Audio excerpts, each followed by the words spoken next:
Hey guys, it's Alicia with WTI. Do you love peanut butter as much as I do?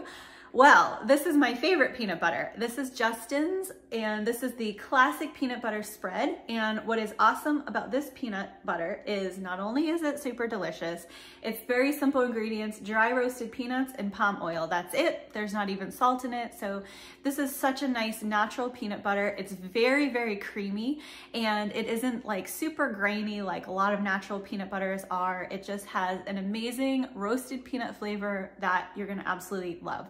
So I go through a lot of peanut butter and I'm a little bit picky, but this stuff is awesome. I love to just eat it out of the jar, of course. I love to put it on apples. I also love to throw it in a smoothie, and it just adds a little bit of richness and flavor, as well as a little bit of protein. So if you are looking for a new favorite peanut butter, check out the Justin's. It's awesome. That's my point of view.